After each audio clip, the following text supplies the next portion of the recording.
Bienvenue sur la chaîne YouTube de la Fondation Vaincre l'épilepsie.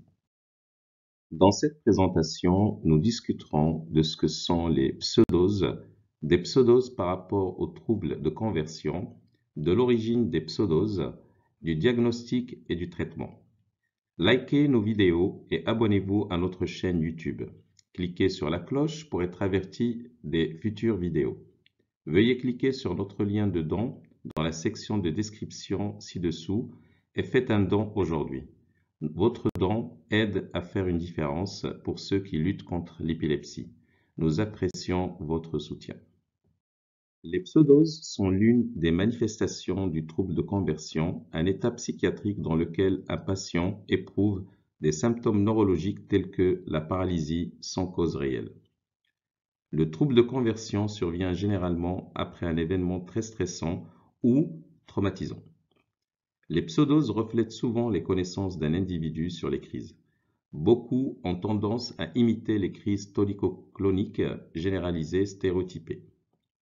Elles sont souvent caractérisées par des battements violents, alors que les crises tonico-cloniques généralisées ont tendance à afficher des mouvements saccadés. Les personnes atteintes de pseudose peuvent crier, pleurer ou jurer pendant un épisode. Elles peuvent également être insensibles ou avoir une perte de conscience. Beaucoup sont conscients pendant l'épisode et fermeront les yeux, alors que les yeux sont normalement ouverts pendant une crise. Dans l'article Pseudose et troubles dissociatifs, un mécanisme commun impliquant des expériences traumatiques. Les patients souffrant de crises psychogènes non épileptiques, pseudoses, ont été diagnostiqués comme ayant un trouble de conversion ou un trouble dissociatif. Les patients atteints de pseudose rapportent fréquemment des antécédents d'abus physiques et sexuels, et l'expérience traumatique est considérée comme faisant partie du mécanisme de production et de la dissociation. Selon l'hôpital pour enfants de Philadelphie, le trouble de conversion est une condition dans laquelle une personne éprouve des problèmes physiques et sensoriels, tels que la paralysie, l'engourdissement, la cécité, la surdité ou des convulsions sans pathologie neurologique sous-jacente. Environ 85% des patients souffrant de pseudoconvulsions rapportent un traumatisme passé. Les combats militaires, la perte soudaine d'un être cher, les abus physiques et sexuels sont fréquemment signalés. Il existe une forte association entre les pseudocrises et les troubles dissociatifs tels que le trouble dissociatif de l'identité, TDI, et le trouble de stress post-traumatique, TSPT. 90% des patients atteints de pseudoconvulsions dans une étude répondaient aux critères d'un trouble dissociatif selon le Manuel diagnostique et statistique de troubles mentaux, 4e édition, DSM-4. Les psychiatres pensent que les pseudoconvulsions peuvent être un mécanisme permettant aux patients de se dissocier lorsqu'ils rencontrent un déclencheur et commencent à ressentir des émotions négatives inconscientes et des flashbacks de leur traumatisme. Les tests sont effectués lorsqu'un neurologue soupçonne que l'activité convulsive d'un patient n'est pas le résultat de l'épilepsie. Si l'activité ressemblant à une crise dure plus de 2 minutes, la personne est consciente tout en convulsant, pleurant, criant, faisant des mouvements aléatoires, l'absence d'étape post-critique, post-crise, la confusion ou la fatigue et l'évitement des stimuli douloureux sont tous des signes montrant que le patient a des pseudo-convulsions.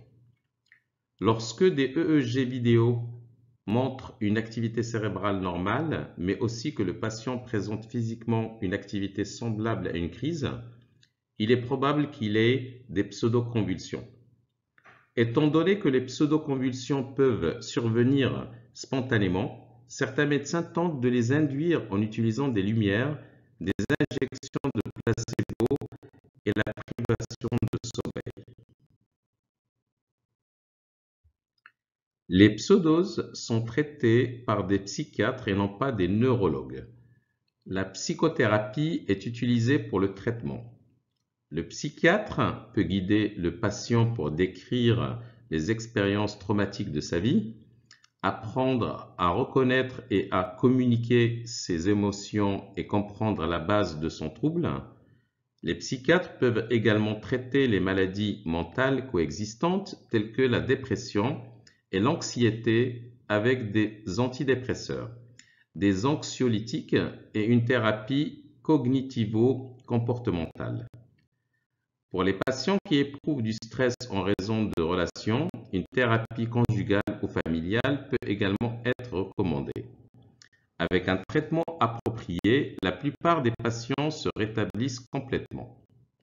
Les pseudoses sont l'une des manifestations du trouble de conversion, un état psychiatrique dans lequel un patient éprouve des symptômes neurologiques tels que la paralysie sans cause réelle. Les médecins se réfèrent maintenant aux pseudoépilepsies comme des crises psychogènes non épileptiques. Selon l'article Psychogenic Non-Epileptic Seizures, les crises psychogènes non épileptiques ressemblent aux crises d'épilepsie, mais sans l'activité électroencéphalographique corticale synchrone excessive qui définit les crises d'épilepsie. La psychothérapie est utilisée pour le traitement. Le psychiatre peut guider le patient pour décrire les expériences traumatiques de sa vie, apprendre à reconnaître et à communiquer ses émotions et comprendre la base de son trouble. Pour en savoir plus sur les pseudoses, veuillez consulter les ressources utilisées dans la présentation d'aujourd'hui.